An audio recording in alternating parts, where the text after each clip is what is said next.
Distribution provided by Cloud Sigma, the cloud that adapts to you. Visit cloudsigma.com/thisweekin for a free $200 credit. Today's episode of This Week in Startups is brought to you by Hiscox. Go to hiscoxusa.com/smallbiz for your business insurance needs. And by Stamps.com. Why go to the post office? Use Stamps.com instead. For a no-risk trial and a $110 bonus offer, use the promo code TWiST. You know what's right for your small business. I pick the right tools to click with my clients.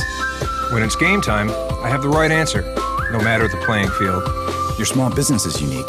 So is our coverage. Hiscox. Get the right insurance right now. The conversation between Jason and Chris was too amazing for just one episode. Here is the highly anticipated part 2, today on This Week in Startups.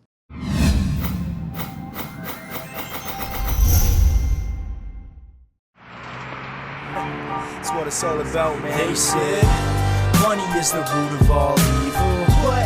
Funny how it feeds my people. Yeah. We ain't gonna live like equals until we get the money, spend the money, and defeat you. Yeah. Money is the root of all evil. What?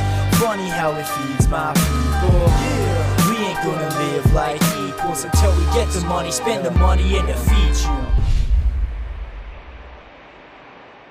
It's unbelievable. Yeah. So here's the thing, like if you just go by that stuff that's called lowercase, you're never going to find it. Yeah, no, you know how to do this stuff now. We understand you got the Larry Page. Hey, what's Larry Page like? And what's Sergey Brin like? I mean, we just had Google hit an all-time high. It's in the 700s, I believe, or maybe it hit 800.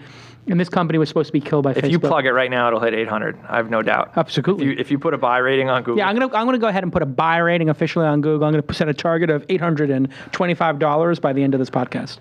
Did you just pull a Blodgett? I think I did.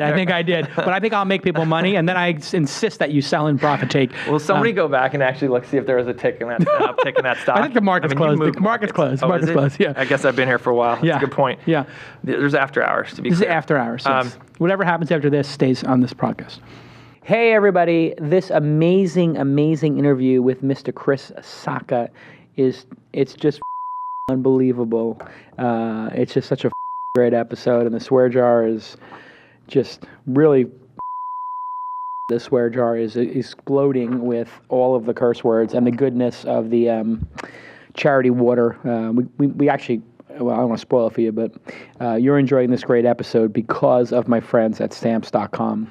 They produce a really great product that I've been using for years, sincerely, and you know, the only way to be an advertiser on this very sold-out program, sold out 3, 4, 5 months in advance, is to make a product that I, Jason Calacanis, actually love and use. That is how you become a partner of the program, and Stamps.com is one of those great partners. Going to the post office is a waste of time, but the post office provides great service, and Stamps.com is the place where you can buy and print official U.S. postage for any letter or package, or as we say, package. If you want to get a great deal, you just go to Stamps.com. You click on the microphone up here on the top right hand of the screen, boom. And once you click on that, you put in the code TWiST, TWiST, and you will get a no-risk 4-week trial. That's right, no risk, 4 weeks, great trial. And you'll get a free digital scale and up to $55 in free postage. If you're running a small business, this is a no-brainer. You have to have Stamps.com in your arsenal of small business tools. I do. You should as well. And again, it's a 4-week trial at no risk. Use the promo code TWiST. And I can tell you the post office has a lot of really, the U.S. Postal Service, a lot of really great services like Priority Overnight, like Media Mail, like Bulk Mail. There's just tons of really innovative products, and they compete really well against some of those higher priced, fancier, dancier services that really are just a waste of money. And you've got to save your money. You got to conserve your capital as a startup and put it into your product, just like Stamps.com does. They make a great product. Okay, listen, thank you, Stamps.com. I love you guys. First of all, for making a great product, and I love you even more for supporting this program and amazing interviews like this one. If you're really enjoying this interview, just please stop what you're doing. If you're driving down the 405, just keep driving, and then I want you to tweet while you're driving down the 405, thanks, Stamps.com, at Stamps.com. No, don't do that while you're driving. Don't be silly. You do that when you get home. All right, thanks again, Stamps.com. Let's get back to Chris Sacca. It's unbelievable. Larry Page. Larry has been sent to us from the future. He is some alien being who has been to the future and was sent here, and he is subtly trying to tell us all. I think he was sent to the future, but he has a pact that he can't explicitly tell us about it. He has to subtly guide us there. Like, he has a preternatural ability to know how things are going to turn out on the biggest questions. So I don't think he ever gave a shit about social. Like, people kind of make fun of Google for failing in social, and I think they did. I think they continue to. I don't think he cares. Like, I think he cares about real science. And I think that's one of the reasons why Google has never really taken Twitter as seriously as it should. Yeah. That's why they didn't take Blogger seriously. Right. I mean, you've been friends with Evan, Biz, and those guys for a long time. They were like the redheaded stepchildren of Google, right? Yeah, they didn't really give them enough love. Yeah. On their own footing, they were the 9th largest site in the world, and yet they couldn't get an engineer or any machines in the allocation process. Yeah, it makes no sense. Yeah. We struggled with that for a long time, trying to figure out why. I mean, I would sit down with them and be like, is it because you're hipsters and live in the city? Is it because not all of you went to college? Is it like, what is it? Yeah, you guys aren't engineers. And then one day Eric Schmidt got on stage at a banker conference in San Francisco and called Twitter the poor man's email. And a light bulb went off in my head, and I called up Evan. I was like, I get it. I get what just happened. Twitter and Blogger aren't hard science problems. They're human problems. Communication problems, And what happens is, like, Eric sees Blogger as a front end on FTP. Yeah. Like, an artist, a humanist, sees Blogger as a canvas that lowered the barrier to self-expression to a level never before seen on the planet. Like, you start from stone tablets to papyrus to like Gutenberg to newspapers and books, where you still needed a big, access to a lot of technology. Now, back then, if you had an expensive laptop and internet connection, you were suddenly a publisher. You were an author. You could write. A revolution. Twitter lowered the bar even more. I mean, between Jack and Evan, Biz, and Goldman, and all these guys who they lowered the bar even more. All you needed to do is have a cell phone. If you could type T9 or if you had a full keyboard and you had SMS coverage, like, you were suddenly an author. You were a publisher. You even the weakest signals were amplified, as Biz likes to say. And so, but both of those are so simple that it's hard to take them seriously. Right. It's not a big algorithmic problem. Yeah. And so when they look at something and like that, they immediately dismiss it because it wasn't hard to execute on. But in fact, those simple ideas are very hard to execute on. Yeah. In fact, so I think, for instance, that was one of the reasons. There were two companies called Aardvark and what the hell was Ben Finkel's called? Oh, Fluther. Yeah. So two companies both trying to do like crowdsourced question answering, right? So Aardvark was ex-Google guys who had an amazing science background. And they built a platform that Google ultimately bought and paid handsomely for it. And the guys who built that were friends of mine. I was not an investor, but they built an amazing engine for finding the person who probably had the right answer to your question, right? But it was predicated on a lot of science that somebody out there has the one right answer. That was attractive to Google. Fluther was built by this guy, Ben Finkel, now works at Twitter, and another guy, I forget his name, but he used to be on the cast of Veronica Mars. Yeah. Like, he's not a massive computer scientist. Yeah.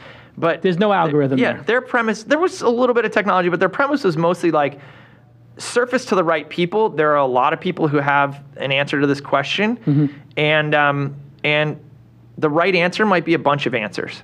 So if you type in, where should I go in Napa this weekend, you don't necessarily just want one person to say, go to Clos du Bois, or go visit Cartograph up in Healdsburg. What you may want is a bunch of people, with a bunch of answers, and you say, oh, these have occurred more than once. Like, maybe I should check those places out, right? A range of opinion. Yeah, and so it was funny, like, that was what was unique about it. Like, so Fluther actually got acquired by Twitter in the end. Aardvark got acquired by Google. Right. And I think it showed the difference in that approach. Like, Google is really good at finding the right answer. Twitter is good at surfacing a bunch of stuff.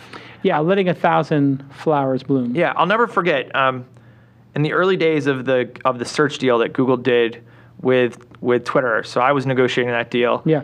Even though I wasn't I wasn't an employee at Twitter. For Twitter. I wasn't an employee at Twitter, but I was a shareholder, and I was like the only. And I hear that deal was like $5 or $10 million a year for a couple of years. We don't talk about it. It was tens of millions of dollars, and it was the money that funded Twitter early on. It was real money, yeah. So, when Marissa came in and first talked about why she wanted to do that deal, she provided one of the first insights that I think was obvious in its face, but hadn't necessarily occurred to me or maybe some other folks. And she's like, everything at Google is about trying to get the right answer up in that first top 3 results, right? On Twitter, everything is about seeing more and more answers, just more and more responses, because like you want a diversity of replies, you want a diversity of insights, you want a diversity. It's not of about efficiency; expressions. it's about experience. I want to see how everybody reacted to last night's Monday Night Football game. Right. Not just one person. Right? Not just the most important person's opinion. Right. And so, and some of the best opinions came from fans, not ESPN. Right. You know, and so that's, and it's fun that Marissa had that insight early on. And that was why she was always the person kind of pushing to do more with Twitter. But so anyway, I think Larry has an amazing ability to see the future of energy, to see the future of hard science, the future of infrastructure, that kind of stuff. And I think generally it's hard for that company to wrap their head around social because it's just a different problem set. It's a humanist, it's a humanist artistic problem set, and they're not geared for it. Interesting. And Sergey? Sergey is one of the quickest. He's one of the quickest wits, and one of the best storytellers and salespeople ever. And I think what the two of them do is they play off each other very well. I think one of the greatest skills they have is to see the questions that you and I and other people skip over, that we assume in the model, as well as play devil's advocate. So we were a big force for net neutrality while I worked at Twitter, or while I worked at Google, right? And I ran a group that messed around with wireless spectrum to try and create more openness on phones, and we got You Verizon. guys made that huge spectrum bid. Yeah. Which was the biggest hand of poker I've ever played. $4.7 billion. $4.7 billion for spectrum, and everybody said Google doesn't want that spectrum. They'll take it if they get it, but they don't actually want it. They want to influence the auction. We were ready to build it out if we want it. So, and what would that spectrum have been? What would it have done? Anything we wanted it to be. Verizon's using it for LTE now, which is why you can get your phone unlocked. And so they're stuck with these openness rules. Explain that. Well, carriers buy this spectrum to operate their, they buy slices of digital frequency airwaves in order to operate their services. And so these are kind of virtual real estate rights to operate within specific frequencies. And there's an oligopoly of carriers. And AT&T and Verizon have all this money to gobble up all the spectrum and keep it out of the hands of Sprint and T-Mobile and Leap and all these guys down the way. And so we were worried that these guys could collude to keep the phone environment locked down, to keep the mobile desktop, the mobile deck locked down and not accessible to independent developers. And this is in 2008, 2007, 2006? 6 and 7. 6 and 7, yeah. I mean, we were getting... Actually, the closest I ever came to being fired, which is probably like 6 times at Google, but the closest I ever came to being fired... 6 times in 2 years? I was there for 4 years. Okay. But the closest I ever came was, I was doing like a Q&A once, and somebody said, hey, how come I can't download Google Maps to my phone? And I said, because your carrier won't let you. I was like, we get letters from guys like you all the time who want to download an app, and your carrier is in between us and you, and I think that has very dangerous consequences. And the head of the mobile business at that time called Larry and Sergey, was like, fire him. I need to serve up Sacca's head on a platter to the entire mobile industry. We'll never do another deal again. And folks let me know I should start looking for work outside of the company, et cetera. And luckily, Larry Page, when I was called in basically to be sacrificed in this meeting, Larry Page said, actually, like, what Sacca said is true. Like, we all know it, and we need to not back away from this. We need to be truthful. And so I actually came out of that meeting with a new job, with like, go make this happen, and we might have to tie you to the axle of the bus at some point. But go shake this space up, and let's be realistic about it. So you make the bid, but you force the winner to adopt these rules. We said to the FCC, you need to attach rules to that spectrum to make it open, to make sure that anybody with a handset with a device. This is before Julius was in charge. So, yeah, exactly. Yeah. No, Julius was in charge, I think. Was he? He came in the 08 election. Yeah, right after. Sorry, it was before Julius. Sorry. Yeah. Chinkowski, right? Chinkowski. I lost track because I was working as an advisor on the Obama campaign on these issues and stuff. But this is before then, and the FCC is definitely a very political body. There's no doubt about it. I mean, everybody works at the FCC ultimately ends up working for the big telcos or the big TV stations. It's but instead, what we were saying is tie openness restrictions on whoever buys that spectrum. And Verizon, AT&T, the incumbents are like, here you've got the Silicon Valley pain in the ass who's out here trying to tell us how to do our business. Building out spectrum is really expensive. This is not child's play. Like, they shouldn't have the ability to interfere with the auction, et cetera. And there was a guy in our office named Rick Witt, who's heading up policy, who came up with the idea that I'm often given credit for. But he came up with the idea of saying, well, why don't we just tell them we'll bid on it then? And we had been ready to partner with other people to bid on it. We had been modeling a network. We had a bunch of engineers who were working on this stuff. But he came up with that idea, and I and a bunch of other folks on our team, including Rick, convinced Larry to do it. I mean, multi-billion-dollar bets get Larry to smile, right? Yeah. And, I mean, just shaking. And I get the sense he likes to F with people a little bit. Dude, I mean, he's got a little bit of that, like, he likes to put a dent in the universe, to use F with the job. right people. To F with the people who are on the wrong side of history. Yeah, to F with the right people. That's exactly. I mean, it's the same thing. Travis Kalanick likes to F with the right people. Yeah, the if you're the entrenched, corrupt, like, politicians who are in the pocket of the taxi guys, right? Yeah, I mean, let's that F with kind of them. stuff. Like, Yeah. so Larry Page, you know, he doesn't want to F with Facebook, right? No. It doesn't. He doesn't cares? get excited about effing with Apple. Like, he wants to deal with these industries that make no sense, where people are pocketing money at the expense of users. Like, he loves breaking that up. And so, how come Twitter doesn't own Instagram right now? I mean, when you talk to people about Facebook, you ask any 10 people under the age of 20, you say, what do you think of Facebook? Their faces contort like they ate a lemon. And they're like, oh, I hate Facebook. I love Instagram. Or I love Twitter. You know, they just hate it. Yeah. How is it? It seemed like to everybody that the better home for Instagram, which you were an investor in, I guess. Yeah, I was an investor in Instagram. Instagram, it feels like it belongs in the Twitter ecosystem, not the Facebook ecosystem. Was Twitter just not willing to pay that price? How come they don't own it? And I heard from people that Dick thinks that's the biggest mistake they made. I mean, I can't speak for Dick. I know you can't. I'm just putting that information out there. There's no way Dick said that. Somebody told me, I wouldn't make it up, but who's an CEO kind of guy, said that Dick really wanted that, and he thought it was a mistake that they couldn't get it. And I don't know why they didn't get it, but why is it not there? It should have been there. Look, here's the thing. If Twitter did that deal, it would have been. It's playing offense. Facebook had to do that deal out of defense. Right? It was desperate. Well, why do people use Facebook? Pictures, man. Yeah. And so you've got it's about a third of the traffic. You've got this company that is taking off in pictures. I mean, blowing up, right? I mean, the scale of what Kevin and Mikey achieved over there with, I think at the time they were acquired, they maybe had 9 employees, maybe. Yeah. And absurd. And they had just grown. I think it was like 20 at that time, but yes. I don't think they had 20 employees. It was definitely over. He had 15 when he was on the program. Yeah. Yeah, and that. All right. I think he had to hire an Android team. Someone go look up the picture of them all starting at Facebook on starting day. There aren't 20 people in that picture. But even let's say it's 15. Cut the difference. 15 people and 45 million users means 3 million users per employee. It's insane. It's outrageous, right? And so demented. And so you see that, and as Facebook, you're like, this is the reason people use our company. Still, we can't let somebody else win photos. Got it. So, as an outside investor.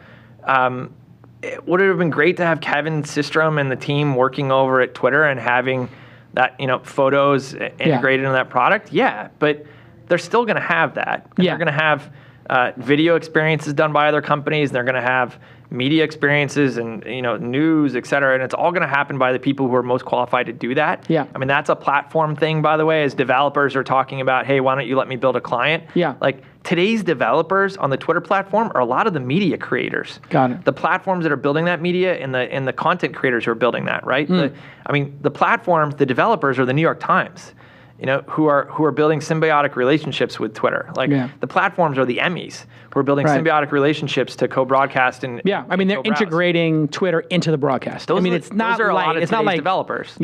And the developers are Crimson Hexagon, who are building the ways to understand that data. The platforms are FanBridge, who are realizing all that data on a multi-platform basis. Hey everybody, it's Jason again. What a great interview this is turning out to be. Everybody says that this Chris Sacca 2-part interview is, and you're listening to part 2 of 2, is the best interview ever in the history of This Week in Startups, 295 episodes or so. And I can't disagree with him. It's definitely in the top 5 for me. What an amazing interview with Chris Sacca. And, it's brought to you by my friends at Hiscox. They provide small business insurance. And if you want to buy small business insurance quickly and easily, you just buy it direct from Hiscox, and you go right to Hiscox USA hiscoxusa.com/smallbiz. That's it, hiscoxusa.com/smallbiz. And you will get tailored coverage. That means all the coverage is tailored to your specific business needs, whether you're selling a physical product or a digital product, etc. And it's a simple process. You can get a quote online or with a simple call, and there's no need to wait a week to get a quote back. Hiscox emails you the documents within 15 minutes. They'd send that to you. 15. What an amazing company. Hiscox is great. Tailored coverage, just a dead simple process. And in fact, after this program, Chris Sacca himself, the legendary Chris Sacca, bought Hiscox Small Business Insurance after the program, and he sent me the receipt. I have it in my inbox, and he thanked me because Hiscox is just such a great, simple, fast, immediate service. And listen, you need to have small business insurance. I've been through a ton of, well, you know what, in my career, just lots of ups and downs. Lots of times I've had to, have people write me legal letters. All kinds of things can happen. You need to have insurance to back you up and give you the confidence to go out and build that great startup that's going to change the world. And Hiscox is the company that's going to give you that confidence. I use it. You use it. Chris Sacca uses it. Tailored coverage, simple process, and the documents are emailed to you immediately. And the coverage is really affordable. And we're talking about tens of dollars a month, 10, 20, 30, 40, 50 bucks. It's very affordable, very, very, very affordable, and very, very, very necessary. Please go to hiscoxusa.com and please protect your business. hiscoxusa.com/smallbiz. Thanks so much to my friends at Hiscox for making a great product and for supporting This Week in Startups. Independent media like this is not easy to produce. Well, unless you have a great guest, and then it is pretty easy, actually. I just push the button and let Chris Sacca talk. So let's get back to that. Thank you, Hiscox. What about Klout? You an investor in that? No. I think Klout actually leads. You opted out. Yeah, I'm not. I don't have a Klout profile. You said, I don't want... Neither does my 10-month-old daughter, who they built a profile on one day. It kind of pissed me off. Because she has a Twitter account. Yeah. And they made a Klout for her. Yeah. And was her Klout high or low? It was extremely high because I think her first tweet got retweeted by Lance Armstrong.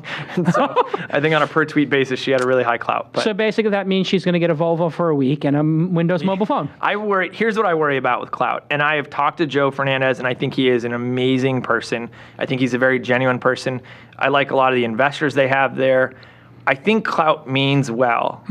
Unfortunately, I think Klout leads to very strange Heisenberg behavior. What does that mean, Heisenberg? I don't know the reference. The Heisenberg principle is, that basically the results of an experiment change when people know they're being watched. Oh, right. I do know that. And yes. so what happens in this case is that people start tweeting for their score. Yes. They tweet out aphorisms because they know they'll get retweets. A Winston Churchill quote will give you a couple of points on your Klout. Be much more engaging than what's really on your mind. So maybe having Klout scores would be fine if people just couldn't see them.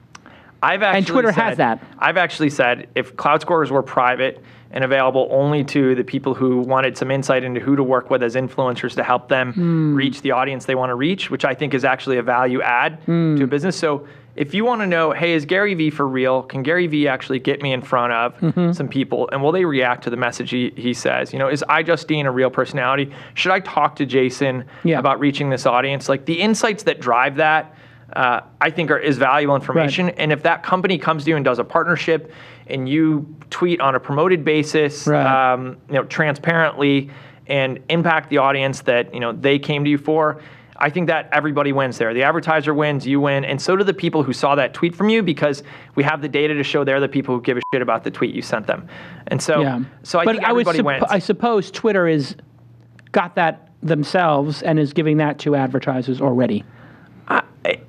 In the roughest sense, yes. I mean, maybe Klout's a little further along. I mean, we've never in the history of advertising had this kind of engagement happen on a platform before. Yeah. I mean, what's happening on Twitter is just off scale. And the ability to actually watch that stuff impact real life is amazing. I had a small team of engineers I backed called Backtype that Twitter acquired. Yes. And those guys could actually track the impact of a tweet, not only on Facebook, blogs, et cetera, but they could actually track the impact of that tweet on Foursquare check-ins. So they could watch the entire stream of commerce all the way through to the door So you swing. check in at the, whatever sushi bar, they could see that, hey, a couple of your friends then checked in a month later. they could actually just see a tweet from the Gap led to a bunch of Foursquare check-ins at the Gap, and we can actually draw a relationship there.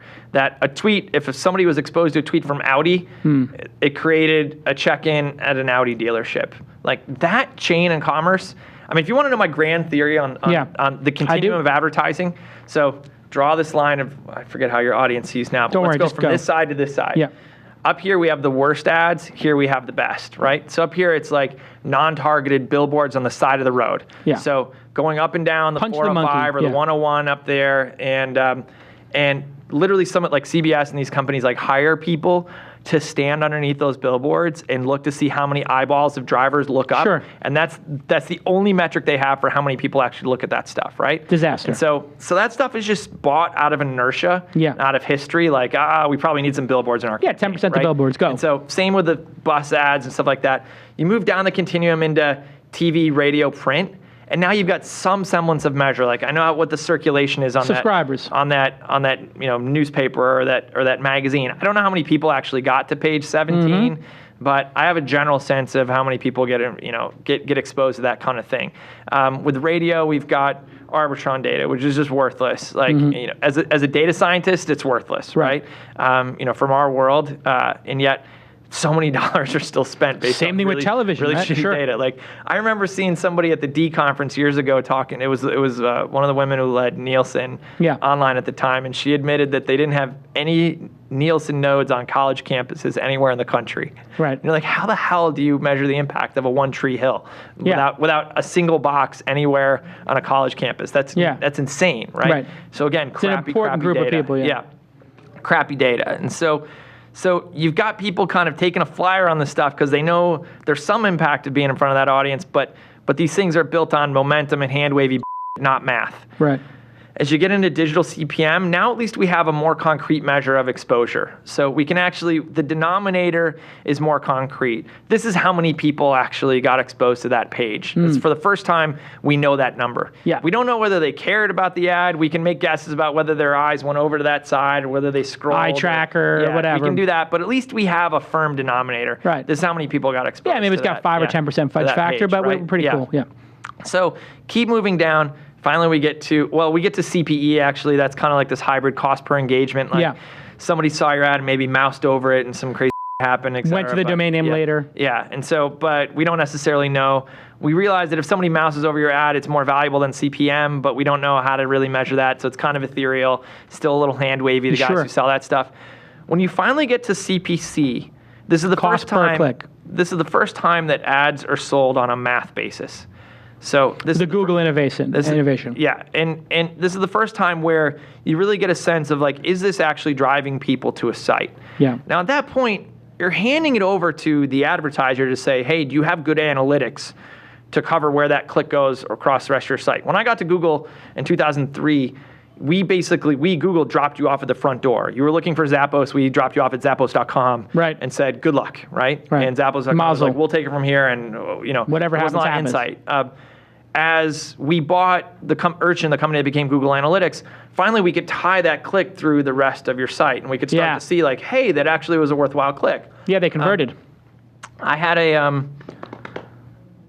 Eric once brought me in to solve a guy's problem. He was an executive from a satellite television company who was pissed off because he was spending too much money, like too much money actually. Yeah. And so Eric's like, hey, will you just talk to this guy and figure out what we can do? And so I sat down and we pulled up his AdWords account, and it said we looked at all the prices for all their keywords, and they were all even numbers, $50, 10 cents for this keyword, and it was like somebody had just kind of randomly assembled all those, right? Yeah. Instead of putting any math behind it. And yet they had a very concrete online conversion event. They were selling satellite television subscriptions. Right, so they got their dish and they were done. So we said, give us 30 days to track conversions through all your words, and then we'll find out what these words are actually worth. Came back in 30 days.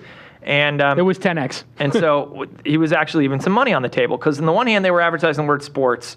It converted 1 in a gazillion times. And they shouldn't have been advertising on that word. It didn't perform. Yeah. On the other hand, there was a word like high definition satellite sports. It was an infrequent query, but it was a query that converted 1 in 4 times. Yeah, exactly. And so I remember asking him, what's what's a customer worth to you guys? And I was like, what do you know? And he's like, well, we pay affiliates $160 spiff when they bring us a new customer. And I was like, okay, so if we plug in 160 and we work backwards through the math, on the word sports, it's not even worth a penny for you to advertise. So don't advertise in that word. Satellite sports, converts at X, but on high definition satellite sports, you convert 1 in 4 times. 160 divided by 4 equals 40. You should be paying us up to $40 for that click. And he kind of looks at it. He wasn't an idiot at all. He kind of looks at it, looks at the math, and is like, son, if you come in here and try to convince me to pay you $40 for doing this, I would have punched you in your mouth. But then the math made sense. And so the company transformed itself into a math company. And so as you continue to move down, we get through ad formats like CPA, where the math is even clearer. Not cost per acquisition. Yeah, not just did somebody click on that ad, but now somebody clicked and bought some. Right? So, when you say, hey, type in TWiST as the referrer code, like they can actually see the impact of your advertisement on their real business, and that stuff converts, and that's real. So instead of you having to convince people like, oh man, a lot of cool people you got watch 5 our show, clients, like, this is exactly how much revenue I generated, and that's where you get to the pay me line, right? And so as we keep moving down the chain, we see stuff like cost per location, the door swing ad. That's what Foursquare's doing, right? Really? Foursquare is like, I'm getting people to your location. I don't know what they're spending once they get there. You know what they're spending once they get there. That's a Groupon, sort of, but not perfectly. I have a company called Path Intelligence that watches how cell phones move around a mall, and they can show, actually, here's the traffic that a store normally gets on a normal day. Let's say it gets 1,000 people. They can show if an ad goes up in this corner of the mall, telling you to go over here, they can actually see that on the days that ad shows, there's this much more traffic. These people with the cell phones move from one side to the other. You concerned about privacy on that, or is it all anonymous? How does that work? Because I got pitched on a company like that. It's very anonymous. They're in the UK where the privacy restrictions are even tougher. What's the name of that one? It's called Path Intelligence. I got pitched on that and I passed because of the privacy issue, but you couldn't get me over. I was like, I don't know if that data should be recorded. It's not recorded. It's just they can just show the trend, right? It just made me nervous that because it felt to me like the EU would stop something like that because they're so crazy over there with the privacy. They're copacetic with the EU. That's a tough place to do privacy. So when a company starts there natively and has been operating well for years and years and years, so you trust Mark Zuckerberg? I'm bringing up privacy and this stuff, and you see somebody like that who you see the chain of lawsuits and the settlement with the SEC government. We're sort of getting into privacy. Do you trust Mark Zuckerberg with your data? You trust that company with your data?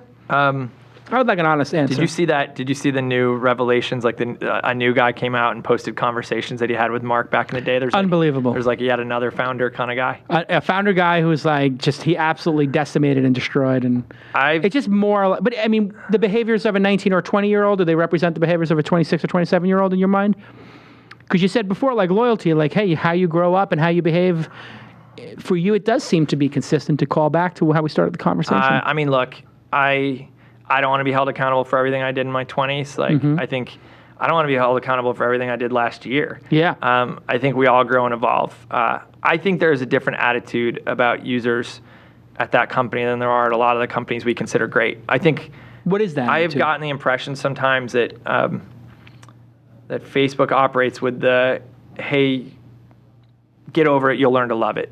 And that the user impact isn't a big part of their equation there. And I think they played short-term ball instead of long-term ball.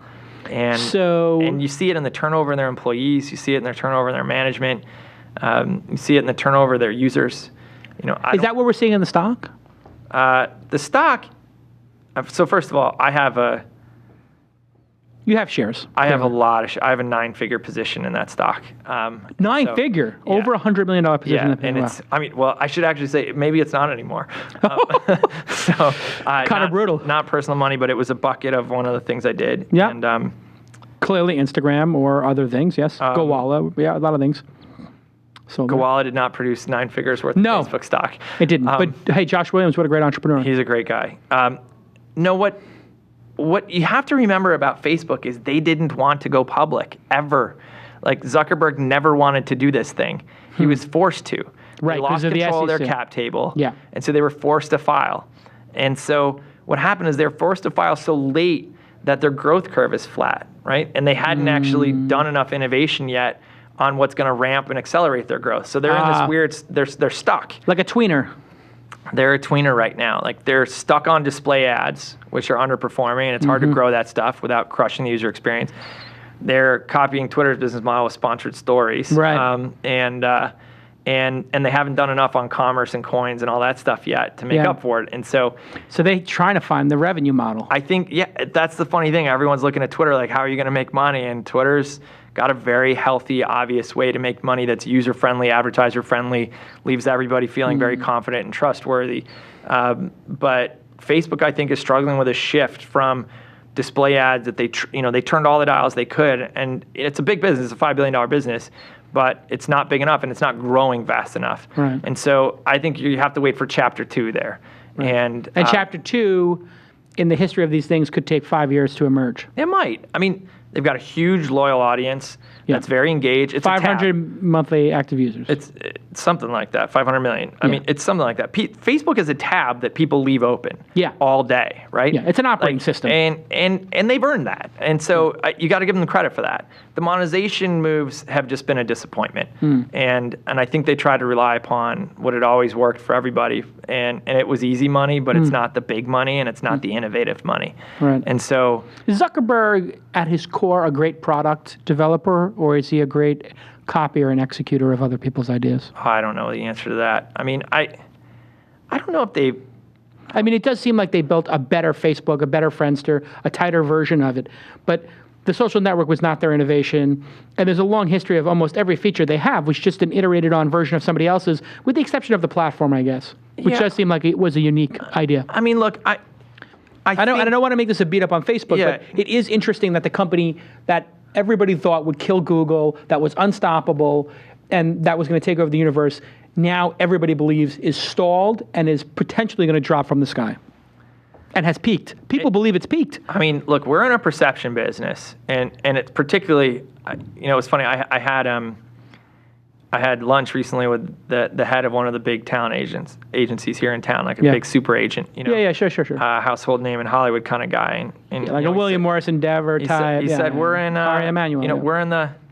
we're in the perception business. Like if people get the perception we're weak, all of our clients go away, right? Yeah. And it's funny because Silicon Valley is the same way. If people get the perception that a company is weak, it's not going in the right direction. Or an individual. Then the talent doesn't show up. And that's the thing. Like, if Facebook is going to enter this next phase and really drive this evolution of the next phase of advertising, the next phase of monetization, it needs the talent. And right now, they've lost their mojo. And that's why Marissa's smart. Marissa knows that at Yahoo, she's got to bring the mojo back. So how do you bring the mojo back? I mean, she's probably giving a presentation to the employees about it right now. But first step is like paint over the graffiti and repair the broken windows like Giuliani did to the city. Like get everyone iPhones, get everyone some food, make it a nice place to be again. Like restore some mojo that way. Clean the piss out of the subway station. I expect her to probably do some good acquisitions of, not huge, but bring in some nice, driven, exciting entrepreneurs to kind of with some exciting bring products. back some of that energy and kind of rediscover that energy that's in the existing employee base. There's really smart people who work there have just been beat up on for a long time. I think she understands that mojo drives so much of this. And she has such a huge audience that I'm actually a believer. I own the stock. I'm long that stock. You're in $14, $15. When'd you get in? What's your entry? I bought the day after she took the job. So 16. And so... and that is that the most challenging job in Silicon Valley right now? Yeah. You're laughing. That's a hard job, man. Why is it so hard? Because they've been going nowhere for so long. Like, just multiple CEOs. I mean, they're not MySpace. Users still like them. Users still use it as a homepage. Their email product is awesome. It might be better than Gmail. And they have a leg up in media and audience and that kind of stuff. They have a great content business. Oh my God. They just sad sacks. Yeah. And I think a lot of it goes back to the mojo. I think a lot of the dynamic, awesome entrepreneurial people left that company a long time ago. And I think Marissa has the ability to get those people back there. You think she's the real deal and you put your money behind it. Yeah, I've been a believer in Marissa. And to be clear, like, Marissa can be difficult sometimes. I've bumped heads with her. I'm a friend of hers. Yeah. And she can be really tough, but I also think one of the things she was known for rightly at Google was that she invested in her people and her team more than anybody. She would take her young product managers, tour them around the world so they could understand how Koreans use technology and what was going on in Israel and Russia, et cetera. Invest in their skills development, show them a lot of responsibility. And, it took a lot of energy to work in her group, but she groomed a lot of amazing people over there. And I think she's going to be able to do the same thing at Yahoo. Interesting. Yeah. So I'm bullish on her. So if you're her, who would you buy? Okay, what were you going to say? Well, you're going to ask me who would you buy if I were her. Yeah, but I want to hear what you were going to go for first. No, I was going to say the Zuckerberg thing is real. I wrote down a list of 13 things that I think they did wrong with their IPO. I don't know where that list is, but 13. Give me a couple.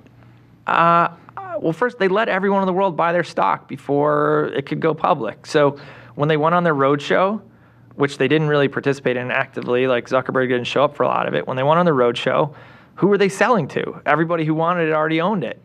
And at $40. And so all they were doing was updating the existing shareholders rather than selling it to a new crowd of buyers. And so, so that was a secondary market was working against them in a way. Yeah, I think raising the price got the pricing when there's just a glut of sellers, like letting the insiders sell that much more, like doubling the size of the offering within a couple days of the offering. You got three.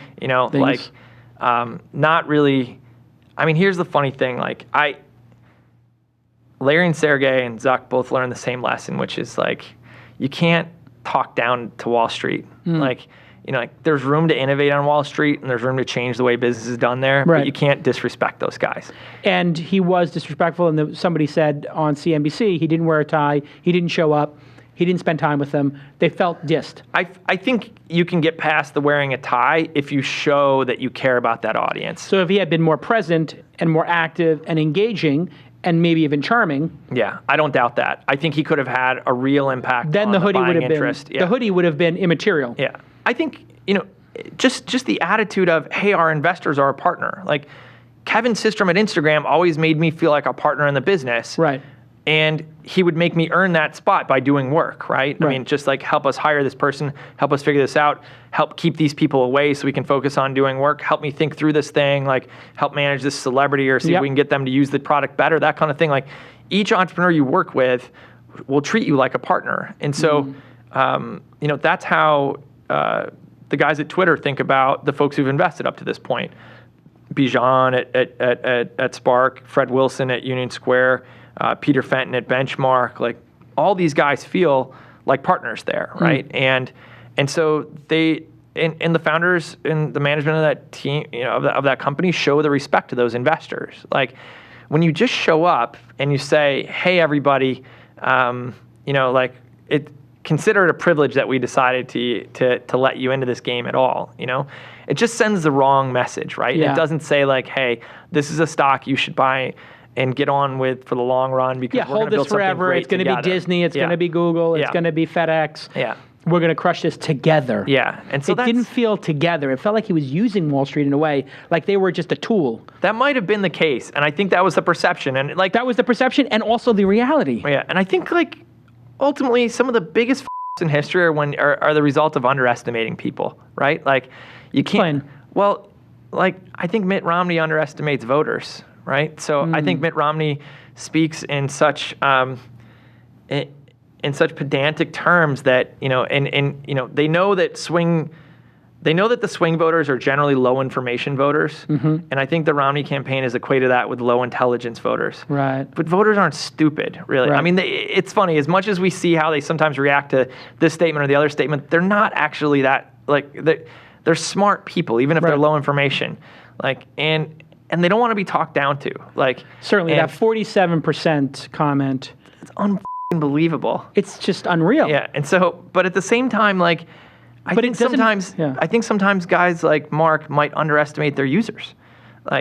Users, might be moms in the Midwest, et cetera, but they're not stupid, and you can't talk down on them, and you can't take advantage of them. Right. And they will take their business other places. And the guys on Wall Street might be rough and tumble guys from Long Island who have strong accents, and you might be smarter traders, than them, but they're not idiots, and you can't talk down to them. And there are a lot of people from whom we can learn a lot. And I think the one piece of advice is like, don't underestimate anyone you come across ever. Right. Like whether they're, a blue collar worker waiting for the bus, or they're, helping you they're the server or bartender at the restaurant, or they're a lower ranking employee. I mean, the smartest leaders I've ever seen have always gone around the room and asked for everybody's opinion. So our president, Barack Obama, will go around the room and ask for the opinion directly from the aides who are sitting behind Joe Biden and Hillary Clinton, et cetera, the Secretary of Defense, and be like, what do you think? What should we do? I mean, they're in their pants. The president just asked them what they should do about Osama bin Laden or something like that. But at the same time, like, he asks. And I think really smart leaders do that. They ask for opinions by people who might otherwise be underestimated. And I think Zuckerberg and the team underestimated Wall Street. Like, that they may not be coders, they're the same kind of people who get hired at Facebook, but they're smart and they're good at doing what they do, and they have to be a partner. And if you want to influence with them, if you want to change the way they do business and influence the way they do business, you have to be at the table with them. You can't just do it by drubbing them over the head and telling them there's a better way to do it, and hey, I don't have time to spend with you. And I think that's even a larger lesson for life, is just to engage with those kinds of folks. But so I on the one hand, I'm kind of glad what happened on the Facebook offering, because I think it's bringing valuations back down to reasonable levels, and it's reminding us all there's an ecosystem where we all mutually depend upon each other, and let's not get ahead of ourselves. But at the same time, I worry that it's given tech a black eye, that we don't all operate like that we have real businesses out here, that we're not. And Facebook is a real business. They didn't have to take that approach. They didn't have to at all. It's a real business they should be generally proud of. I don't like the way they deal with privacy. I don't like the way they reset all your defaults to show all your shit all over again. But generally, it's a big business. They've created a lot of joy in the world, and I think they should be proud of it. And I think there is a second chapter for that company where they are going to monetize in a smarter way. And so, if you're looking for a 5-year investment, I think it's a good 5-year investment. If you're looking for a 1-year investment, I don't think it is. What do you think about since we're sort of tipped over into politics, what do you think about the prospects for America, employment? And we see, the Democrats have their spin on employment, and then you see the Republicans with their spin on employment. Is there something that a Democrat or Republican can do to change the deleveraging of jobs to other places in the world, and the efficiency that is making small companies like Instagram produce a product for 50 million or 100 million people with just 15? Or are we going to be in a permanent employment reset? How do you view that? I mean, look, I think the last administration fed this country a ton of laxative until it all over itself. Then they hand it over to Obama and complain that the diaper stinks. I mean, this administration. I'm just taking that whole metaphor in right now. This administration inherited the worst of the worst. Wars, massive unemployment, housing was a disaster, and the economy was coming to a complete halt. Like, depression watch level. Any documentary, and you'll understand that we were about to go to zero. No liquidity in the economy whatsoever. And drastic measures needed to be taken to keep any heartbeat back in this economy, right? And so I'm glad that we had a president willing to do that. I'm glad he had advisors around him who were willing to do that. Do I wish that we had more controls on the bankers who got bonuses after all that shit happened? Yes. It drives me crazy that we've got bankers who are now like Tea Partiers who talk about no government intervention, but their banks were actually given TARP money and stuff like that. Like, I think only JP Morgan basically has a right to bitch. I think, everybody else needed that money. Does it, I'm very glad we had a president who was willing to save the auto manufacturers, right?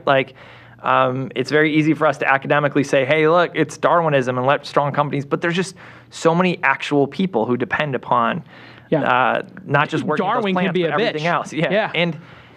And here's where I come out. So let's be clear. I make a load of money. I will pay just an ungodly amount more in taxes if the Democrats get their way. I stand to benefit a lot from the Republicans being elected on a self-interest viewpoint, and yet I'm a very active campaigner for the president. I'm one of the top. I'm a big fundraiser for the president. You're in the top 50 fundraisers, 100 fundraisers. It's pretty well documented online. And you have been for a while. And so why do I do that? Why do you pay more taxes and support the guy who is taxing the rich? Whether it's appropriate taxation of the rich or inappropriate, we can debate. But his platform is a little bit redistribution, and the rich need to pay even more taxes. I deeply believe that if we don't go forward together as a country, we don't go forward. And I worry about the polarization that's happening here. I worry about the blue state, red state, coastal polarization. In 2009, I rode my bike across the country, starting in California, ending in South Carolina, and I saw real people and met along the way, people who no longer own their home, no longer own their farm. Their small businesses were boarded up and had gone away. Their downtowns had been deserted. I mean, I literally saw a place in Oklahoma where the city hall front had collapsed into the street, and they put up 2 cones being like, don't drive over the bricks. And yet, in each of those towns, I saw a Walmart on the edge of the town. I'd ask kids, where do you hang out? And they're like, Walmart. And I'm like, no, like, where do you go on a Friday night to be with your friends? They're like, we go to Walmart. Yeah. And it was like Walmart, Family Dollar, Dollar General, Holiday Inn Express had wiped out the actual town itself. Yeah. And I realized, like, these people didn't actually, like, have any control over their own lives anymore. They didn't have any control over their destiny. Our parents' generation, our grandparents' generation felt like they had some input in what they would be in life. They felt like there was a correlation between how hard they worked and what the outcome would be. Right. This generation right now has lost those levers. They don't own homes, businesses, et cetera. And so the only local business that's thriving in a lot of these communities is the local evangelical church. It's the only thing that's still locally owned. Right. And so you kind of see the rise of these churches, and it makes sense to me. And then you start to understand the frustration. And I understand why there's so many angry voters in this country. Like, these people don't own their destiny anymore. Like, working at Walmart is not a career. Working at Walmart might possibly help you make ends meet. There's an interesting book called Nickel and Dimed, where a woman tried to work at jobs like that and actually sustain a lifestyle, and she couldn't pull it together. And so, like, that's not really a substitute. And so as we kind of obliterate life as we know it, replace it with big box stores, like, retailers go away, and we change the finance game when it comes to homes, so it's predatory, and we let the mega farms take over and blow out the little farms. And so everybody's a unit now in this big equation. Nobody actually owns their outcome. Like, it's funny to me we haven't had revolution. You know, it's funny to me. It sounds pretty dystopian the way you say it. But see, that's the thing is, like, I don't like that America. And I don't think any of us really do. Like, no. I think the America that we all would like to see is an America where people own their future again. Right. Where people say, if I'm willing to get up and do some work, I can own a home, I can put my kid in college, that if one of us gets sick, it's not going to wipe my family off the map. We'll have some insurance to cover the catastrophe there. And that's the America I grew up in. I grew up in a town, Lockport, New York's biggest employer was General Motors. They built radiators and air conditioners for GM cars. So most of my buddies' dads worked on the assembly line and were union employees. And most of my buddies' dads, and most of my buddies grew up in reasonably sized houses, and they could take vacation for a couple weeks a year. Yeah. And they showed up to work every day, and they had reasonable lives. They could, leave work and go see their kids play baseball and that kind of stuff. It was idyllic. It seems it was idyllic American. now, and at the time we were bitching and moaning about it a little bit. Oh, we worked so hard. Now you look back on that, people would kill to have that $18 to $25 an hour salary and to have the security of that, to have a career. Pensions. We just don't have career jobs anymore, right? We have fluid moving pieces around, and people are factors of production who can be wiped out like that. Yeah. And I just believe fundamentally the president believes in the vision of what America could be, and I don't actually even blame Mitt Romney, because I think he's just looked at so many spreadsheets and so many companies that he just doesn't get anymore. And I think he's been so isolated from real people. And I was hoping that all these bus trips, et cetera, would soften him up by exposing him to real people. And I think he's so single-mindedly, opportunistically focused on being president that, look, did you look at his taxes the other day? He released his taxes, and when he did them, he didn't take as much charitable contribution deduction as he could, because it would have put him below the 13% tax rate, and he didn't want to go back on his promise or look like he paid too little in taxes. Yeah. That's obsessive. That's not being charitable to the country. Yeah. That's obsessively saying, Jesus, my tax rate's going to be 10, 11%, and that's going to make me look like a douche. Yeah, so I better not claim these deductions I'm totally entitled to. Yes. But because I don't want to look like a douche, because it might get in the way of holding the highest office in the land. And so I think that kind of obsession is dangerous. Also having all those offshore accounts. I don't understand how you have $250 million, or he may be worth $1 billion. I think he might be hiding it. But if he's worth all that, and I don't begrudge anybody who makes the money, but I do think I've never considered putting my money offshore. Yeah. That to me just seems low. I think the guy was elected out of a very weak field of candidates. Right. I think the Republicans are incredible at staying on message, incredible at bringing people together, but they run the worst candidates. Like, isn't it amazing? Because wasn't that the Democrats just a couple of election cycles ago? People said the same thing about the Democrats couldn't find a candidate. They couldn't pull it together. There were a bunch of wimps. They couldn't fight hard. Yeah, I think. And now you have Obama, who's a bit of a gangster. He's an amazing candidate. He still has a party behind him that can't stay on message. I mean, Democrats in their nature are just scattered all over the place. And so he can't always count on his own party to have his back. But he's an amazing person. He was a remarkable candidate. I've been lucky enough to spend a lot of time with him and to see him. What's he really like? What do you think? So the kind of event that Mitt Romney said the classic 47% at, I've helped the president host a bunch of events like that. Which is an event where, 20 people pay $35 grand pay a lot of money to sit there and I got asked to go to one of those, not by you, but somebody else we know, and it's $35 grand. You pay to the super PACs, and you get to sit in a room. They're not super PACs. It's the party and the candidate. The party and the candidate. I don't know the mechanics. But it's like 20 there's a lot people. of events that happen like this. 20 people, 10 people. It's like 20, 25 people. Yeah. And you get to have a candid conversation with the president. It's a format that's never existed before on these fundraisers. They've always been like, you have a dinner, they deliver prepared remarks, shake hands, they go. And this president was like, look, I want to have legitimate conversations with really interesting people. And so the bar is powerful. Not only have to give them money, but they have to be interesting. It's not always powerful. There's been some really interesting people in these rooms. And I will tell you, the president has no qualms about looking somebody in the eye and being like, you will pay more under my administration. Yeah. Like, you need to pay your fair share. In order to get where we need to go, like, you can afford it, you need to pay for it. Yeah. Like, he's not a Integrity. pussy. He's not afraid to tell it like it is. Yeah, massive He doesn't integrity. sugarcoat it, et cetera. Yeah.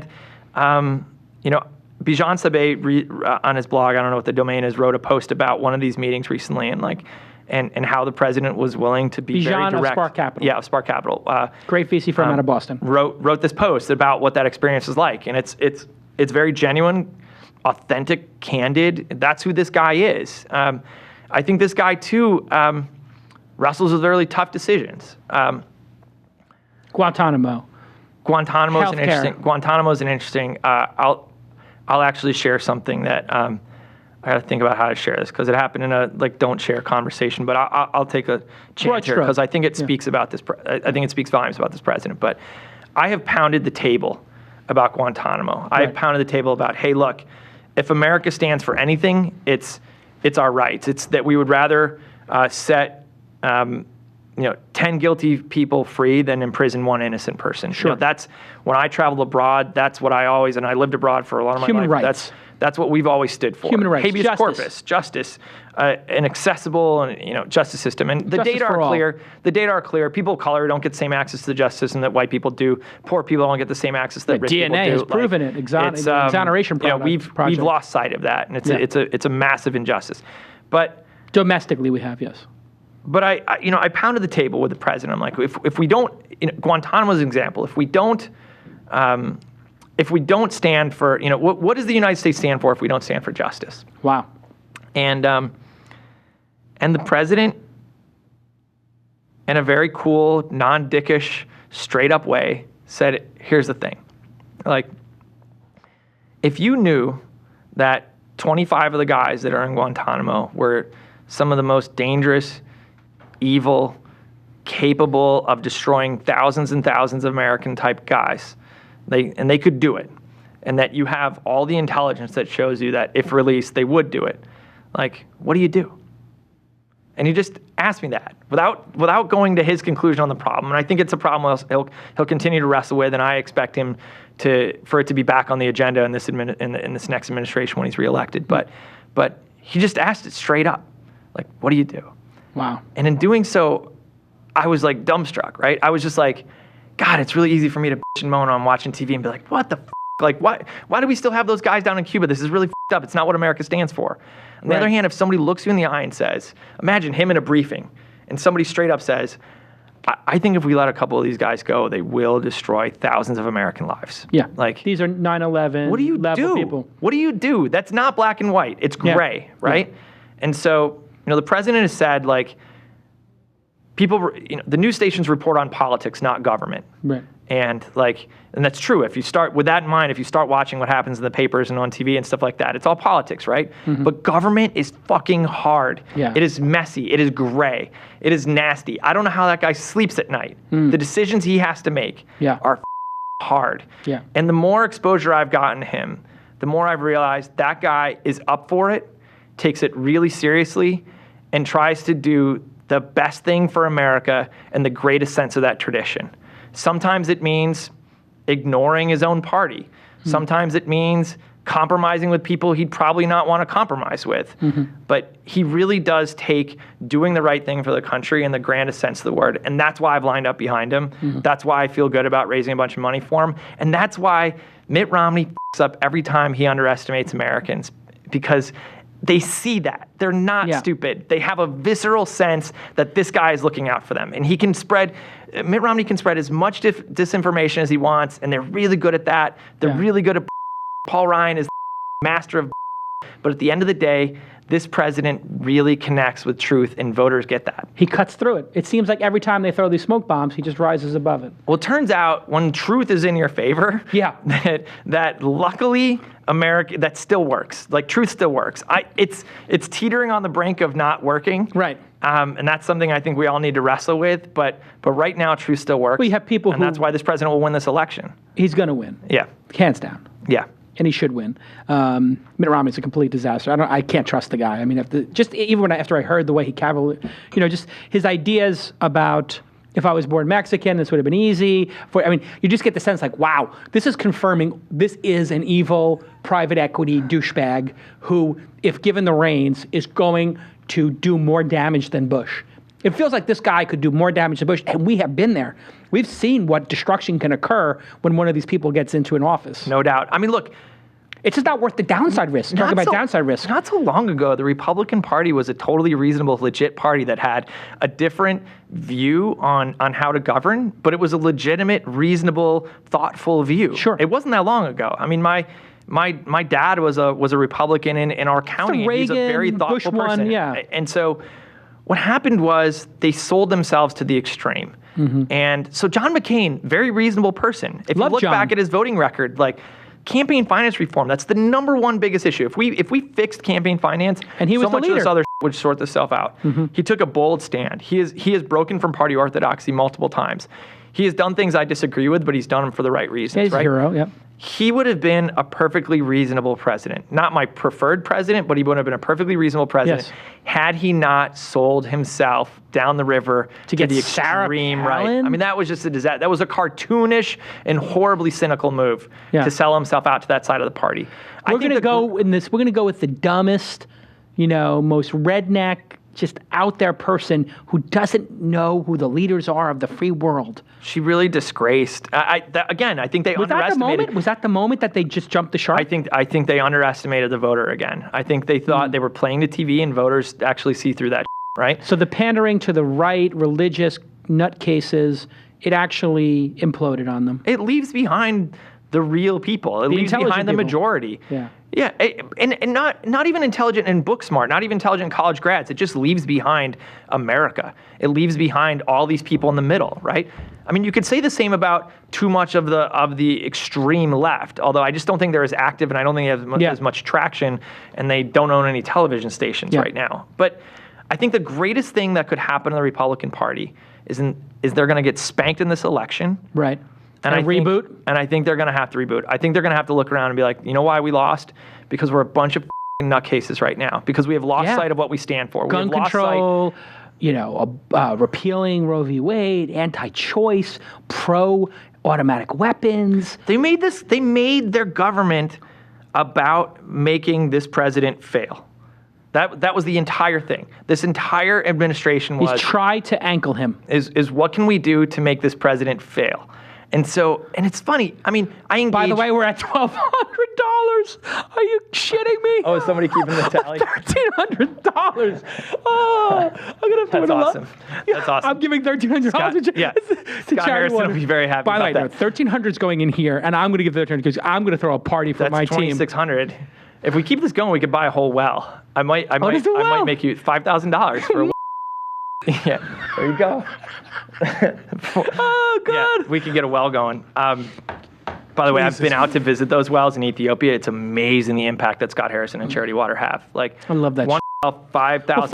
Now, if we're in for this much, I don't give a We're gonna buy a well. Let's just call it at a well. Set the goal. each, 2,500 each. No, we have We're to in for a get. well. We have to legit get there. Oh, okay. The tally's still there? I think we're at right now. The tally seems to be around 1,300. Can you scroll down, guys, in the chat room? This is unfucking believable. Somewhere there, 1,380. Yeah. Yeah, we're at 1,200 or Wait, something. there was a racial 1,380. slur? There was a racial slur? No. Yo, okay. No. Oh, somebody's saying, if you racial slur, that costs $10. We're at 2,500 combined is what Domain Noob is like my ultimate super fan. I love Domain. Really? Hey, can we get Domain Noob on the program? I need him to be on the program at some point. He's the major super fan. He Really? thanks every spot. We have super fans. I love that, dude. We have super That's fans. That's the best. I mean, it's unbelievable. I need to have like I want to have a dinner for my super fans. Can we set up a super fan dinner in Vegas at the World Series of Give me a folks? spot at that These table. people, you may not want to be at that table. These are some kooky people. I've met some of Kevin Rose's super fans. It's a religion. It's a cult, huh? It is. Kevin, I'm thinking about starting actually a religion. I saw The Master, and I'm really getting obsessed with L. Ron Hubbard. I think the Republicans are, and I'm going to make a religion based on entrepreneurship. Yeah? Yeah, you read What from are the some Book of of the principal Jobs. tenets? The Book of Jobs. The Book of Steve Jobs. I think the principal tension is that in order to be part of the religion, you have to believe wholeheartedly that things can change and that you can iterate to make the human condition better. That's going to be the core tenet, is that through creativity and through hard work and implementation, we can make everybody on the planet's lives better, and that we can create more prosperity for ourselves and for our teams, and that not everybody is suited for this religion. It's for those people, whatever percentage it is, who want to make better. It's to be better. Better as individuals, better microphone, better swear jar, better president, just to be better. It's an aspirational religion, not a control religion. And anything that you can do to increase your skill or, dexterity or the products around us and the services around us, the friendship we have, whatever it is, just to want to be better and to put our energy towards being better. That seems accessible to anybody. It's is. Just not everyone's a founder, right? I mean, not everybody is going to, yeah. And so I think there could be some people There are people who are great at being second fiddle, third fiddle, who embody that entrepreneurial spirit. Yeah, inside companies. But look, companies. In a way, don't- an investor is that. Companies don't succeed when there's a lot of chiefs and no Indians, right? Yeah. I mean, you need. But you could have entrepreneurial Indians. Yeah. Who, when they get caught behind enemy lines, they figure out how to get back. Yeah, there are a lot of people who don't want to take credit, who just want to be there and who are taking the risk by joining a startup company, want to drive, want to keep those guys hours, are my wanna believe in the those world, guys and but- gals are my heroes. Yeah, those are the Brandis guys, out yeah. here who works for me. I love this girl, Brandis, Lady Brandis. She I met your whole team. She cares. She cares about the microphone. She cares about the cable. Carolyn, who's been working with me, she just cares. I like people who care. They own it. They just care, and they just want to. Yeah, they own it. They want to make it a little bit better. That might be part of the prayer. They own it. Own Just it. Own it. Make Yeah. it better. Yeah. So what are the major feast days in your religion? Like what are the major festivals and events? We have to have one for when Steve Jobs. One. I think it has to be around people who have done this. So Yeah. like one for Shackleton. When he got to the North Pole or something. That's an amazing book, dude. Yeah, we got to get one for Shackleton. I think we got to give one up for Steve Jobs. It's got to be around people who have dented the universe in some way. Yeah. Gandhi. These are the saints. The saints will be people who have dented the universe in some way to make it better. The guy who cured polio and then made it a open source. Yeah. That kind of stuff. You can still break bread too. I mean, you can. Oh, we'll have something like that. I'm trying to do the low carb thing, but yeah, I think we could. Yeah. I'm trying to stay. I'm gluten free. I'm trying to gluten free. I'm listening to Wheat Belly, and hey, listen, we're 2 hours and 12 minutes in. This is the greatest. Literally, I think this might be the best episode of the program. Can I say I have one gripe I want to get on. Get on it. Let's do it. I think this is going to be a two-parter, by the way. I think there is an epidemic in Silicon Valley right now. Okay, let's hear it. And it is it's taking credit. I think the number one problem in this entire business among investors, among founders, is taking credit. Who I see takes credit? Too many people Okay. in their tweets, et cetera, taking credit for the success of their portfolio companies. And I think that's gotta annoying. stop right now. So f***ing annoying. I think that's the number one. Like, it's easy for investors to project out, like, YC's got too many companies, prices are too high, et cetera, and those are all worthy topics to talk about. Sure it is, yeah. But at the end of the day, like, It took me a while to figure this out, and so I'm not on a high horse now. Like, I think I was, Exhibit A in the self-promotional department, but there's way too many investors who are out front of their companies trying to take credit, trying to. I do feel that, and because I'm an entrepreneur investor, I'm particularly attuned to this issue, and when I see an investor talking about a portfolio company more than the founder. And you really have to be careful because I love Uber and I am the tiniest of investors and I have nothing to do with their success. And when I tweet about it, I just tweet about I love Uber. That's it.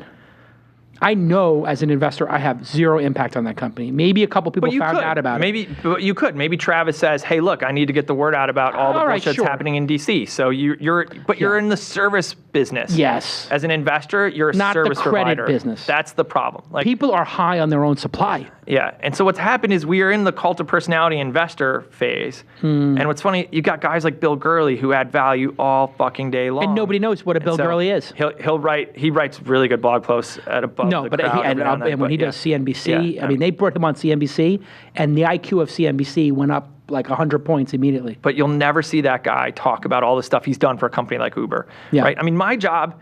And people don't even know he's an Uber investor. It was Josh Koppelman who taught me this lesson. My job is to obsolete myself. Capital. My job is to obsolete myself by a Series B. Like, the company should be at a point where the magnitude and the gravitas of the investors who are there solve problems I don't.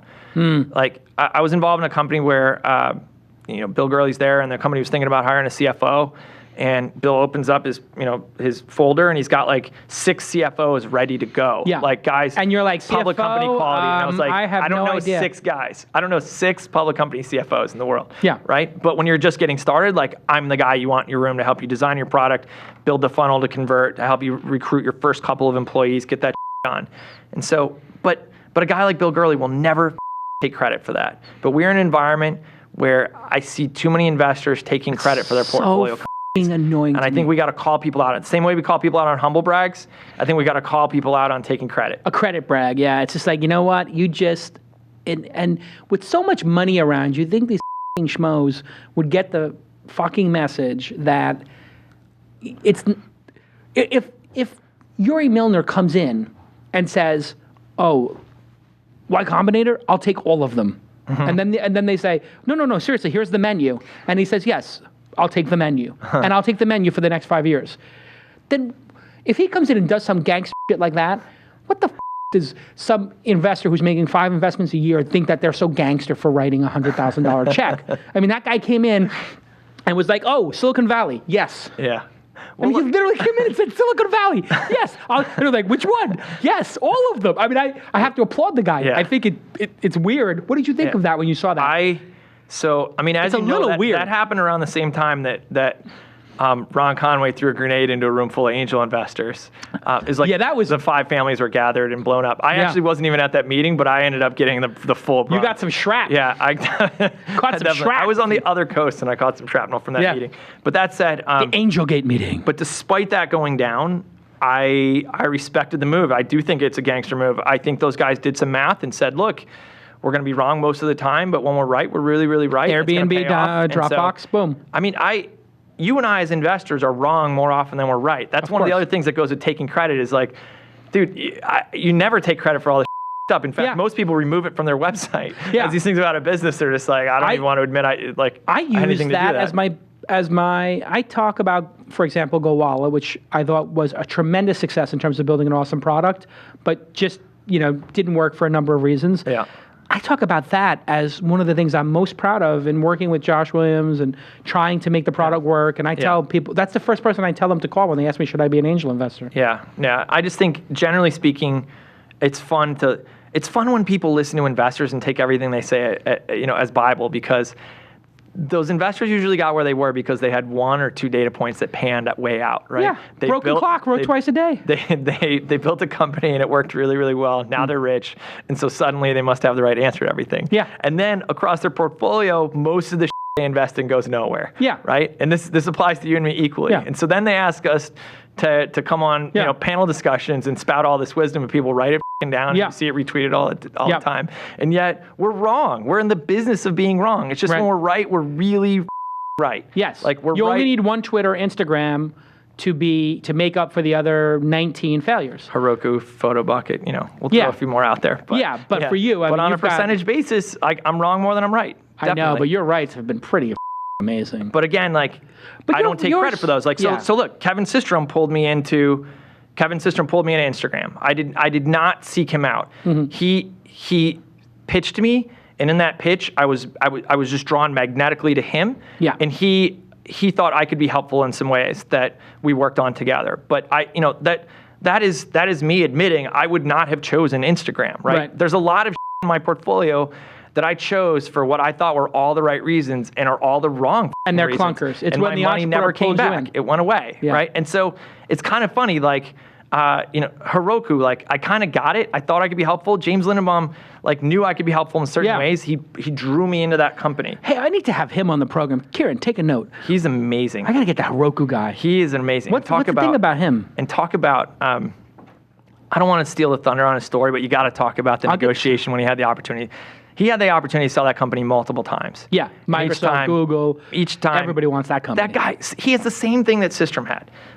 You just look that guy in the eye, and he knows he's building something huge, and it's just not time to step off the elevator yet. Yeah. And you're like... He's like, I'm good. I mean, months before he sold that thing for $220 million, somebody offered $85 million. Yeah. $85 million is a lot of money for a company that he still owned a ton of because they hadn't raised much money. And he's like, I'm long. And it was an employer he would have been happy to work at, et cetera. And he's just like... we got a lot of work left to do. This is just, we're going to go. And the guy's a legend. And I remember being with him once, right before the Salesforce deal got done. And the original Salesforce offer was lower. And he said, what should we do? And I was like, I don't know, man. Maybe, if it's X, maybe I can get it to X plus 10 or 15%. Maybe I can help you do that. But I think you should take it. No. And he's like, you know what? All right, thanks for your advice. And then he called me 72 hours later and was like, I got X plus 80% or something like that. Just like, holy I was like, this is supposed to be the other way around. Yeah. As the investor, I'm supposed to be the guy being like, go to $1 billion. And as the founder, you're supposed to be like, that's a lot of money to me. But that guy is a legend. You look in his eyes and he has no doubt that thing is going to work out. And that's the hallmark of great entrepreneurs. But if you look at everything amazing in my portfolio, there has been a symbiotic, I'm drawn in at the same time. I might have an inkling of what that thing could be. Yeah. And that's the thing that's funny about investors kind of sitting back and taking credit and trumpeting the things they were great about. Is rarely. I mean, first of all, they didn't found it. I think founders have every right to take credit, and investors shouldn't. What do you think of Angellist? I mean, Naval seems to be helping entrepreneurs tremendously. What's your take on that? Because I talked to one group of people and say this is transformative, and then I talk to some VCs, and they're just like, they don't like it. And they don't like the idea that all these angels have bonded together in a little group. They feel like it could be disruptive. Yeah, I mean... Is it or not? Nobody likes when a market renders them... nobody likes being the emperor with no clothes, right? Yeah. I mean, there's a lot of expensive real estate up and down Sand Hill Road with no cars in the parking lot right now because nobody gives a about these names. I mean, there's that top tier of Benchmark and Excel and Sequoia and KP and these names that still have some resonance. Yeah. Even though... some of them are struggling with being relevant to a 20-something entrepreneur. Yeah, nobody cares about Kleiner. But below that, there's just a bunch of names that have just been riding out the tail on a 10-year fund and are having trouble raising new money, et cetera. And they don't like the democratization of fundraising. It used to be access to a special club was what allowed you to get access to capital, and now it's much more democratic. Yeah. So I applaud Angellist for all they're doing. I think Naval is amazing. One of the things I worry about, though, is that if it tips too far in the other direction, we end up with these rounds that don't have any leader. And so money gets raised without any actual professional investor stepping up and being like, I'm going to be your counterpart. And why is that important?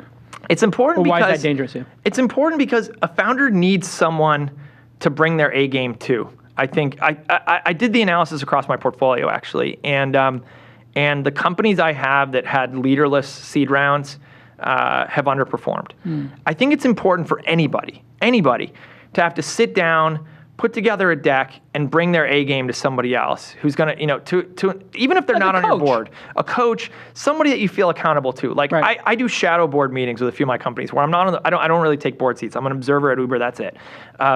And so with most of these companies, I think what we see is that if they're left to a leaderless round, they just have this money in the bank, and then they kind of look inward, and none of the angels really feel like owners there, and so they're not constantly pinging in, et cetera. And sometimes like the entrepreneurs are slow or afraid to ask for help from the outside. And so the result is this thing where they kind of go sideways. Whereas if you're the founder and you got to sit down with me every month, whether I have an official vote or not, and you put together a deck and we talk about this company, every founder I do this with finds it relieving, finds it awesome. They get a little excited about the night before, like they got an exam the next day, and they bring it. And it's not interviewing for their job. It's not worrying about whether the board's going to fire them. It's instead like, let me defend where we are this month. Let me share with you this vision. Let me talk outside of the company for the first time, but to a trusted collaborator, and see if this is something that's going to go somewhere. And that's an important part in the development of a company. And so what I worry about is there still has to be a lead. There still has to be an owner. And something I've been saying to companies recently is like, I will commit to your round, but only if there's an actual natural lead.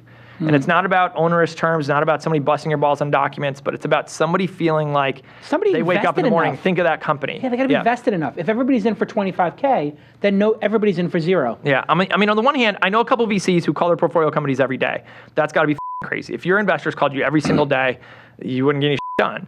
On the other hand, there are angels who have 75 companies and don't call any of them ever, right? And so I think a founder has a responsibility to take advantage of the investors they have, to use them well, to communicate effectively. You and I are in Backupify. Yeah. I think Rob writes the best investor update email I've ever seen. The best. Like Rob every month gives us the information we need to know, gives us an update on the company, and says right there how you can help. These are your action items. Go get done. And so if they're in your wheelhouse, you go get them done. If they're not, at least you know where he is. And what it does too, checking with your investors and using investors that way also keeps Backupify front of mind.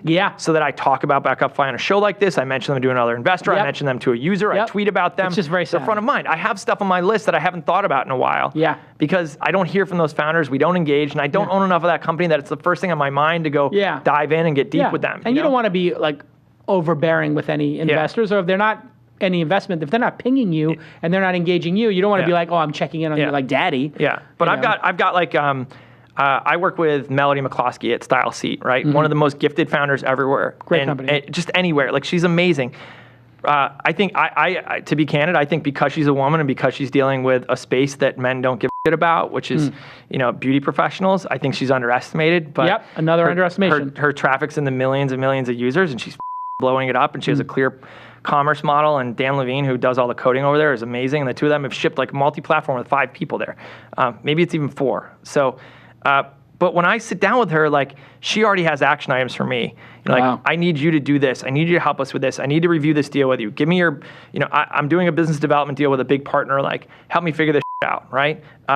Here's the spreadsheet of investors I'm thinking of talking to for our next round. Give me the insights you have on these guys, and let's build something here. And so that's how you use an investor. And we do so because I'm one of the biggest investors there. I feel like a real stakeholder, and we actively work on that. It really is a tension in a way. Like how much of, and I tried to explain this to some folks, like don't optimize for terms or valuation as much as optimize for the attention of the important people in the ecosystem and the good people in the ecosystem. And then take advantage of it. Right. It's not enough to optimize to get them. You are more than willing to send out a tweet, connect somebody to somebody, think of some partners, give them advice on their next round, connect them to an investor. But if they don't ask you, they're likely not going to get it, right? Because it's lower down on your list, and you're like, oh wait, how's that company doing? You don't want to feel like you're imposing upon them, because that entrepreneurs are sensitive. They don't want to have, they didn't take you as an investor to have you be their daddy or to be their overbearing coach. It's we're there if they need us, and you can't be too. You're there to earn it. And like I said, the problems they're encountering, by the time we've gone a few rounds in, I'm probably not the guy to help with that. Right. All right. A couple questions from the audience. What do we got? Here we go. Give me a question from the audience. Who is this again? This is Chris. Look at the doc. Oh, in the doc. Sorry, I'm looking in the wrong place. Sorry. In the doc, questions for Chris Sacca. Where's the name Lowercase Capital come from? Good question. It comes from the same place that my shirts come from. It comes from Lowercase Capital is a pun, obviously, right? So lowercase and capital, it's like jumbo shrimp. That about 90% of people don't see that. But it comes from the place of like, I think one of our biggest problems is when we take ourselves too seriously, right? If we start to think our own stinks like, smells like roses. I think that's a real problem that for it don't us. stink, and yeah. so I with the name, I wanted to show right off the bat that I wasn't trying to be too institutional about it. Now, what's great is when I talk to big institutional investors, it doesn't even occur to them, and they think like my fancy flowery logo shows that I'm a big, venerable institution. But it's the same with these shirts. The first one of these shirts I bought at the Reno airport. A flight out of there. I live near there up in Truckee, California, and a flight out of there was delayed. And it was in the gift shop. It was 80% off. I bought it. It's the one on my profile pic, the black one. Yeah. The white. I wore it to give a speech. I gave no explanation for why I was wearing it, but people kind of chuckled when I walked And it became your stage. signature. And I was just like, you know what? This sets the right tone. This sets the, I'm not going to take myself too seriously, Right. so you shouldn't either. Yeah. And it just moves the whole conversation to a much nicer place. So I also don't have to waste time thinking about what to wear in the morning. I just reach into my closet and pull out a cowboy shirt. Well, we already answered about the Google special initiatives. We were hands-on, hands-off. We already answered that. We answered all this stuff already.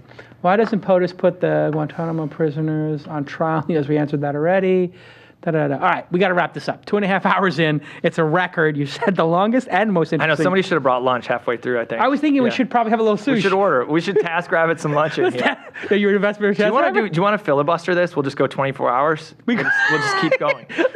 But I'm going to be, how much money am I going to, how many wells are we going to, right now we're at combined $2,900, which means we're $2,000 out from the well that now I got to pay for, which I don't mind because I've done pretty grand total is only $2,900. Well, yeah, because think about it. At $20 a pop, all right. You're talking about how many curses is that? Here's what I'm going to say. It's like hundreds of curses. I'll stop talking right now if you agree to go halves on a well with me, $2,500 each. I'm fine. I'll do it. Yeah. Okay, great. I'm in. Then I won't filibuster your show anymore.